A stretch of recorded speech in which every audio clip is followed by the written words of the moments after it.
Amanya gange nze Mubuuke Shannon, Youth Commander Mukono Municipality owa NUP. Mu kusooka kwa byonna pano mwenjirabye nti ku ngeri gye nekkiririzaamu neyandibadde tampa bubonero essaawa bumpadde kubanga obusobozi bw'ombuyina ate n'ebinjogerako byennyininyini bikakasa nti nze mukulembeze omutuufu omuwala agenda okulembera abavubuka ba Goma Division. Mu kusooka kwa byonna nze nga eyeesituddeyo nti ndabye abakulembeze bangi ababavubuka abavuddeyo tukoma kubalaba ku nnaku ze tubalonze nti ne ku nnaku ze tuddamu okulonda abavubuka tomanyi ani oyo gw'oddirira mu bigere. Nze nga Shannon nvuddeyo okutuukiriza ebyo bye baasuubiza abaana kuba basuubiza ebintu bingi, tugenda kukola projects, tugenda kubakolera emirimu, tugenda bakolera ebintu bingi, naye kati nze sizze kwogera bigambo bingi na kubasuubiza wabula kutuukiriza ebyo. Ate abavubuka nga bo balina ebiwundu ku mitima gyabwe byenjagala okujjanjaba nga Shannon, era nekkiririzaamu nti ekifo ekyo kye navuddeyo okukiikirira abavubuka nkisobolera ddala era ngenda kusobozesa ddala okulaga nti ku mulembe Kyagulanyi gwavuddeyo bonna abakulembeze abali ku ground mu butuufu ddala baweereza. Sizze kufuga, sizze kukulembera wabula nze kuweereza bavubuka. Okusinko kwa byonna ebifo bino tubyeyagaliza naye struggle gye tusinza okutunuulira yeya Kyagulanyi. Obufo buno obutono tebugenda kutumalamu mu ssaawa eno nti wemanga sifunye tiketi ya NUP ngenda kugulabo nti opponenti wange nja kumuwagira to the fullest. Muwe abantu abanzikiririzaamu bagambe kati nti oyo ngeri kadi ya NUP agikutte tumuwagire tubeere bumu naye tusobole okufuna obuwanguzi kuba mu byonna twetaaga buwanguzi. Amanya gange nze Mubuuke Shannon, Youth Commander Mukono Municipality owa NUP. Mu kusooka kwa byonna pano mwenjirabye nti ku ngeri gye nekkiririzaamu neyandibadde tampa bubonero essaawa bumpadde kubanga obusobozi bw'ombuyina ate n'ebinjogerako byennyininyini bikakasa nti nze mukulembeze omutuufu omuwala agenda okulembera abavubuka ba Goma Division. Mu kusooka kwa byonna nze nga eyeesituddeyo nti ndabye abakulembeze bangi ababavubuka abavuddeyo tukoma kubalaba ku nnaku ze tubalonze nti ne ku nnaku ze tuddamu okulonda abavubuka tomanyi ani oyo gw'oddirira mu bigere. Nze nga Shannon nvuddeyo okutuukiriza ebyo bye baasuubiza abaana kuba basuubiza ebintu bingi, tugenda kukola projects, tugenda kubakolera emirimu, tugenda bakolera ebintu bingi, naye kati nze sizze kwogera bigambo bingi na kubasuubiza wabula kutuukiriza ebyo. Ate abavubuka nga bo balina ebiwundu ku mitima gyabwe byenjagala okujjanjaba nga Shannon. Yes, friends, let me hope you get me very well. I don't know whether the sound is clear. Guys, is the sound clear? You can just let me know in the comment section here. You let me know whether the sound is clear. Yeah, that is the Shannon amawulire amabi agatuguddeko enkya ya leero. Shannon Mubuuke nga ono abadde female councillor owa Goma Division Mukono Municipality. Olwalo bamusanze mu nnyumba ye ng'afudde. Kyewuunyisa bamusanze afudde mu nnyumba ye kubanga ngezaako okulaga highlights of the day. Biki ebibaddewo olwaleero abantu abasinga maybe bye batategedde oba bye bategedde naye nga bandyetaaze okubeera nti omuntu omulala abannyonnyola ki ekibaddewo naki ekigenda maaso. So that is the shocking news za muganda waffe atufuddeko olwaleero. Abadde just alinze kulayira ng'alinze just kulayira nga omuwulidde. Of course leadership ya people power of course evuddeyo era nayo ne mu butongole neyogera ku kufa kwa muganda waffe ono nga David Lewis Lubongo yagambye very saddened to announce the ultimate passing of Comrade Mubuuke Shannon, an NUP female councillor elect for Goma Division in Mukono Municipality. Shannon was found dead in her house earlier in the day. Her family is waiting on the results of a post-mortem to establish the cause of death. We are in touch with her family regarding the burial arrangements. The NUP fraternity has lost a young, vibrant and strong leader who leaves a big void. May God rest her gentle soul in peace. That has been our Secretary General David Lewis Lubongoya on the passing of our comrade Shannon. Man, omuwala abadde akyali muto, abadde yawangudde obwa kansala nga omuwulidde ng'ayogera man, naye kati zimbu yagezi kunta yoyo ng'ayogera nkirizaamu nti ekifo ekyo kye navuddeyo okukiikirira abavubuka nkisobolera ddala era ngenda kusobozesa ddala okulaga nze social media mwe muli n'omubaka muganda waffe Nabagabe Kalule ng'ono naye abadde tafiiringa bulungi actually abangi kumwe mubadde muweebuuza omukyalo ono bw'ati ne bw'ati yalagawa Kasanda yalagawa nga situkyamulaba. This lady Kalule Nabagabe, she has been sick naye kati agenze aterera era team okuva mu NUP mu People Power nk'okuli David Lewis Lubongoya Secretary General, then People Power spokesperson that is Joel Senyonyi, muganda waffe Honorable Zake, First Lady waffe wamu ne President waffe Kyagulanyi Ssentamu Robert bamukyaliddeko olwaleero ng'ewolaba mu bifaananyi era oluvuddeyo ne batwa updating actually ne bakola update okusinziira ku ki ekibadde kigenda maaso nga David bwagambye wano nti Comrade Flavia Kalule Nabagabe heads the women wing of NUP stroke People Power. She's also the women MP elect for Kasanda district. Today we paid a call on her and thankfully found her in better health, praying for you comrade that you will feel much better and be able to return to the front line in this struggle for freedom and democracy. Bring back our people free, all political prisoners. That has been David Lewis Lubongoya era naye pia n'ekifaananyi nga w'omulaba awo. Twongere musabira of course nani mulala of course ne president waffe naye avuddeyo n'akugamba nti we thank God that Comrade Nabagabe Flavia Kalule is getting better by the day.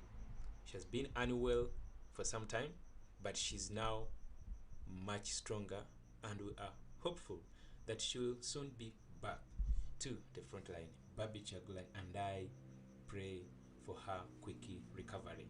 Shekifaananyi president waffe nga ataddeko t-shirt ye ennungi okukamala eriko ekigambo freedom nga kuliko n'ekifaananyi kya muganda waffe ali mu kkomera ekitalya Nubian Lee for just one reason, supporting change, supporting Kyagulanyi Ssentamu Robert. Gwe musango guyaza olw'okuba era wagira muganda waffe president waffe Kyagulanyi naye nga ndowooza ne Honorable Zake naye ne Honorable Joel Senyonyi naye avuddeyo n'ayogerako ku nsonga eno naye agambye today we checked on Comrade Flavia Kalule Nabagabe, the head of NUP's Women League and Women MP elect Kasanda district. She fell ill shortly after the election, which explains her absence for a while. She's been undergoing treatment and is now much better.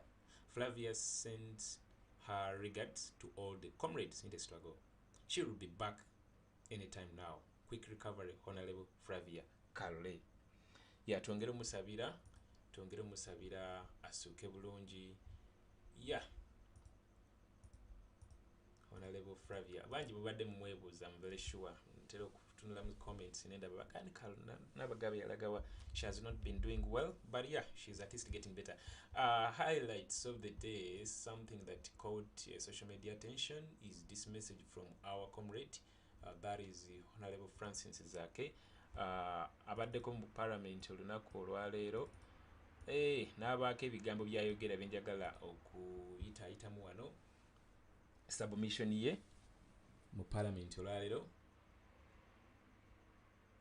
araisinze ensonga enkulu ennyo ey'abaana abasajja abatugumbuza bagenda nga bakuba buli omu gwe basanze.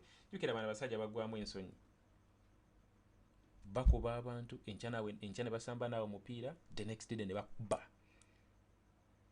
jjo ne bakuyita ne munywa kacaayi simanyi ba journalists, the following day ne babakuba. Kati jjo bakubye muganda waffe wa NTV, So, Honorable Zako olwaleero avuddeyo ng'ali ku parliament agambye, today in the parliament I raised a matter concerning the violent conduct of security men, particularly those from Special Forces Command, SFC, across the country. I informed the parliament that in my constituency and many other parts of the country, military officers have made it a habit to subject citizens going about their duties to thorough beatings without any reason. This practice started during the 2021 general elections, but it got worse after the January 14th election. January 14, 2021 voting day. The main victims are supporters or suspected supporters of NUP. In my constituency, people are beaten in broad daylight as early 1 p.m. by military men who travel in a black Toyota Hilux double cabin vehicle that belongs to Uganda National Revenue Authority, UNRA. Uganda National Roads Authority, that's UNRA. During their notorious operations, the military men smear the vehicle number plates with cow dung or sellotape. These men, who claim to belong to the SFC, say they got instructions to beat up people from their commander-in-chief, General Kaguta Museveni. One of their latest victims is NTV journalist Enoch Amatovu, whom they battered to near death as he gathered news and is now in a hospital. This is similar to what they did to journalists when NUP Party President Honorable Robert Kyagulanyi was delivering a petition to the UN Human Rights Office in Kololo last month.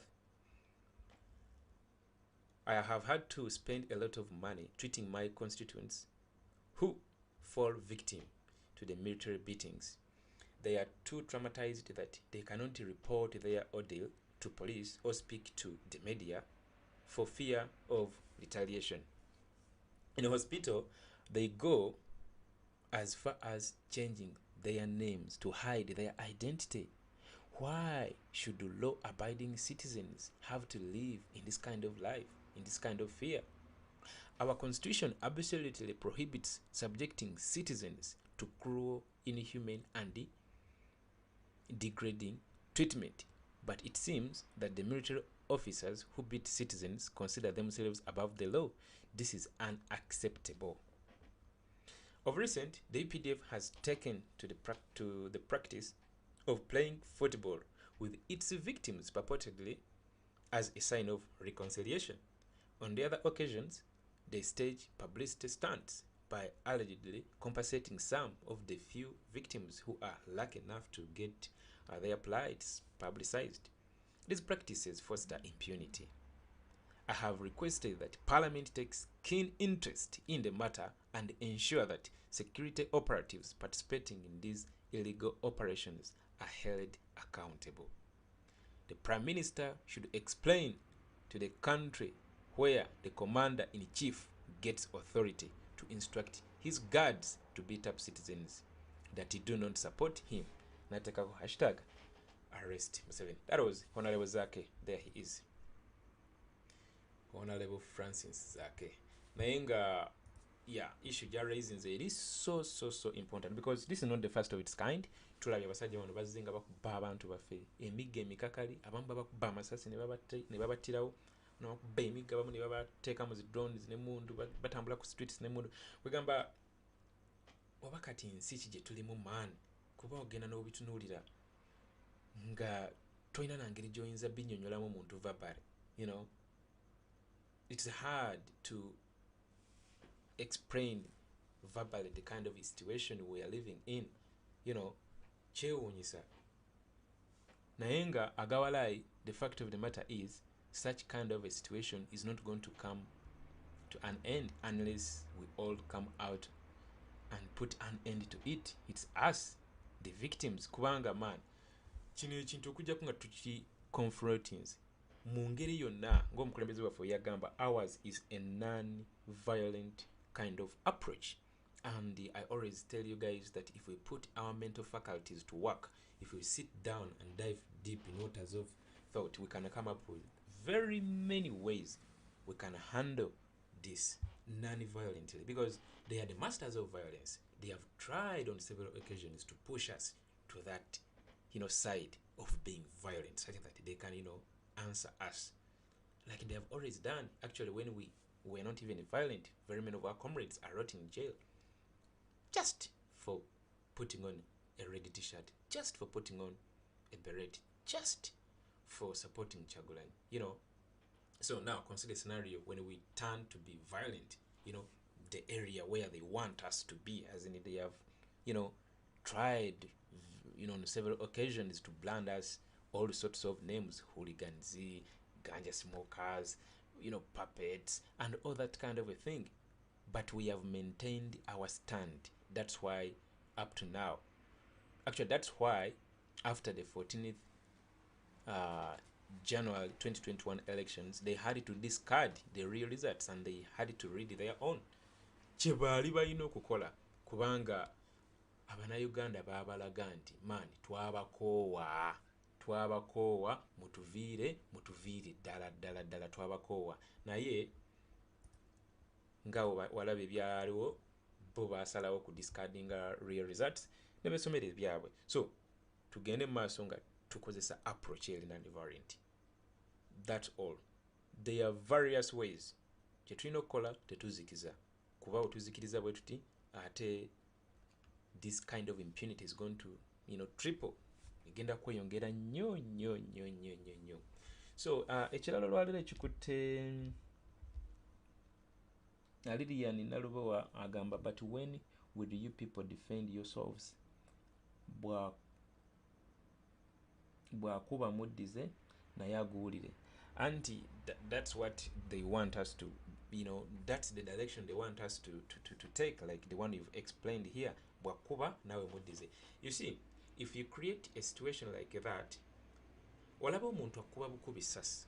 Wenjagala wetegereze baganda baffe bonna abafudde, Badani Cheyune, Rita Nabukenya, Yasini Kauma, ba Sweet Pepsi, man, abana bangi basewanka bona abafudde nga tebalina kimu kye bakoze. Talina muntu n'omu gwakubye luyi, talina muntu n'omu gwakubye jinja. Nze njijukira Kyagulanyi Sentamu Robert bwe yali agenda okuba rally eyali agenda okusooka ng'akola consultation gayaza. Twayita ku road blocks zaali 3 nga tumaze okutuuka ku main, okuva ku kino ekidde Magere naye nga tuzze ku main. Naye man, okutuuka ku Kasangati police station, of course omukulembeze waffe ayagalwa, abantu baali bayitirivu nnyo nga balinze omukulembeze waffe. Of course procession ogimanyi, mubeeramu ababoda, mubeeramu ab'obugaali, mubeeramu ab'emmotoka n'ab'ebigere nga badduka. Man, bana basajja baateeka spikes zaabwe ku Kasangati police station wennyini ng'ekizimbe kiri wali wamma, spikes ne baziteeka mu kkubo mwennyini ng'emmotoka nga kugamba nga procession teyina weyinza kukola ki kuyitawo unless ng'esoose kustopinga ebintu ebyo ne bigibwawo ne tulyoka tuyongerayo. Ng'ekyali kirina okukolebwa z'emmotoka zonna, ab'obugaali, ab'amapikipiki, ab'ebigere okuyimirira, okugyako ab'ebigere baali basobola okuwaguza ne bayita emabbali. Naye olwatuuka ku spikes ezo ku Kasangati police station, that was recently in January 2020, abasajja baatandikirawo kuba amasasi ne batandikirawo kuba tear gas owa buli kala. Abajjukira ebintu bino muzze mu bifolowinga bulungi nnyo, nga tewali muntu n'omu akutte jinja, tewali muntu n'omu akubye essasi, tewali muntu n'omu akubye muntu luyi. Okitegeera? So what am I trying to say? They are the masters when it comes to violence, and you cannot win them at that game. Kyobalabanga tukyabalemye, omukulembeze waffe akyabalemye kubanga our approach is an unviolent one. Kyetulina okukola, we just need to intensify it. Wogamba nti otaninge violent, oba togenda kubamalako,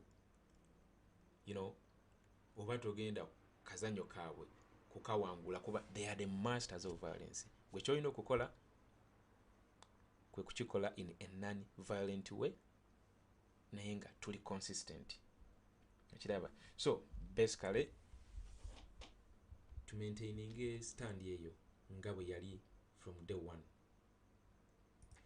Ekirala ndowooza ekifaananyi kino ekitrendinze olwaleero ku social media, akafaananyi kano mukulaba omukulembeze waffe yakapostinzeeyo, that is Honorable Francis Akeo, nga kagamba, I saw them shouting Bobby Wine everywhere, and I said, okay, we shall see. I had my electoral commission on standby. My boys too had returned from Mogadishu, and they knew what we were going to do. Bigambo byadde bya Museveni ng'ali ekyankwanzi kweno litwiti gye babakyaliyo, simanyi, I don't know, saagala kumanya naye bayinza okuba bakyaliyo abavuddeyo, whatever. Naye otunula statement eyo I saw them shouting Bobby Wine everywhere, and I said, okay, we shall see. I had my electoral commission on standby. My boys too had returned from Mogadishu, and they knew what we were going to do. So, realistically speaking, in general, it's like he's saying he knew that he cannot win people power, and all he had to do was to use the electoral commission and his boys from Somalia. That's all. Omusajja n'akoma n'okukola ku statements nga bino, naye n'osangayo omuntu ye ng'obwongo bwe bukyamulaga nti no, Museveni paka last simanyi biki. Omanyi abantu bwe batyo tebabulayo, naye gwe nze kyenyina okusaba kiri kimu, togwamu maanyi era togwamu ssuubi, olw'ensonga ekikumiza ono nga omukulembeze waffe yagambye nti Museveni entebe tagitudde mbutuuzi wabula gisitamye mu busitami. We yabadde United Arab Emirates jo ng'agenza okulabako baganda baffe bali mu Dubai. Ekikumidde omusajja ono mu ntebe kiri ekintu kimu, mundu na kutya kwaffe, that's all, tewali kirala.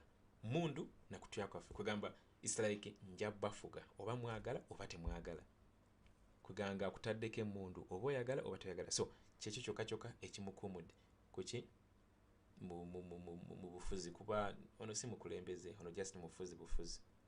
Naye nga singa we can step on our fears, netubeera nga tusobola collaborating Uganda wise, man, tekisobola taking so long. Ono that akokutyako kakyalimu, naye nga fear is something that affecting buli omu at some point. All we need to do is to overcome it, and overcoming it, it's always a process, just like this struggle we are in. It's a series of episodes tuvudde wala, naye buli stage gyetuuka engeri gyetugituuseeko tuba tuyina successes zetuachievinze ne failures ezibaddemu ate ne lessons zetuba tuyigiddemu. Kati ekikulu kwe capitalizinga ku successes ne lessons. Don't dwell on the negatives, because realistically speaking there is no straight route to destiny. It's always a zigzag route. Kyetuba tulina okukola kwe kulemerako. Kulemerako. Toyinza gamba nti we are going to win this within one day. No, it's going to take different forms, and it's going to take a number of days. But fact of the matter, change is always a fact of life. Owachadye yafudde bufi. Dictators always go unsatisfied. They always go unsatisfied. Owachadye yafudde bufi. Of course, there are conspiracy theories surrounding his death. Bayinza okuba yadde coup ne bamwettira and all that kind of thing. We shall find out later on. Naye nga naye yagenze kwa badde yakakalakata Chad okumala emyaka more than 30. Owe Cameroon yakabakalakata emyaka namwejo mu 5. Naye it always comes to an end. But when it comes to this case eyaffe eya Uganda, man, we have to be extra serious. We have to triple our efforts, because ours is deadly, man. Omusajja atta abantu. Isire too manga sinika amannyo mbwe simanyi segirinya ali mu comedy.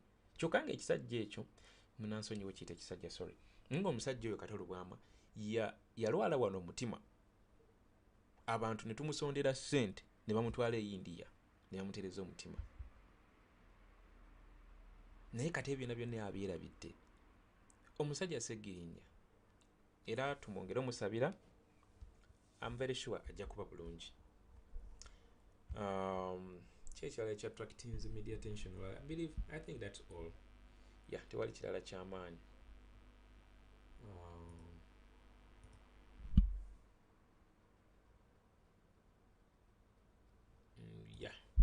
Wanaabeerawo ekirala ekyamaanyi. Nja kuba of course nkomawo nkibagambe. Wekimba sikibagambidde ku Facebook, nja kibagambira ku Twitter oba ku Instagram oba ku website yaffe www.jbmuwonge.com oba wano wennyini ku YouTube channel yaffe. Alright guys, I have a wonderful time. Bye bye.